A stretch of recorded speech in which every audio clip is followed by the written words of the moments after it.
आमर मूल उद्देश्य कौन आप मन प्रश्न उठुव तो आम दुईटा फील्ड काम करूँ स्वास्थ्य और शिक्षा। तो स्वास्थ्य शिक्षा जमी आम जानते संविधान दुईटी हूँ मौलिक अधिकार एवं आम संविधान जो धारा अच्छी हिसाब से आमर स्वास्थ्य शिक्षा जो मौलिक अधिकार समस्त गोटे जो कहते माने जन्मगत अधिकार किंतु आम लक्ष्य करछे जेहेतु ये अंचल बहुत दुर्गम अंचल आम रायबणिया अंचल आदिवासी अधिष्ठित अंचल आपण मैंने आमको बहुत सहयोग करछंती आपण मानक बिना सहयोग रे आमे ये कार्यक्रम सफल भाव करि पारनु थांतु। तो आम आगामी दिन आपन प्रतिश्रुति मध्य दउछु यदि आपण माने लक्ष्य करछंती कोनोसी पिला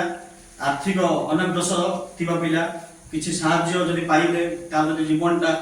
आगामी दिन में बहुत उज्जवल हम ताले आम निश्चित भाव में मुझे सभापति हिसाब से आम संस्थार मुझे प्रतिश्रुति दूसरी आम आगामी दिन में आसवा एवं से पिला को आइडेंटिफाई करवा एवं आम तार रेस्पॉन्सिबिलिटी नवा टोटाल खर्च केमी आम तार बहन करवा केमी से पिला गोटे भल मनीष हम गोटे भल शिक्षावित हम से आम निश्चय साहय करवा शेष में समस्त धन्यवाद दूसरी। जय हिंद। तो ये मो बंधु कहले जे ये अंचल हूँ गोटे आदिवासी अंचल आठी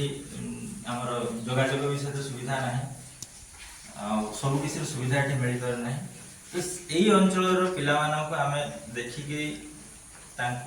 माने पाठ प्रति जो आग्रह करने आम किसी किट दौचे तो यह द्वारा कौन हम ना भीतर जो प्रतिभा अच्छी चाहूँ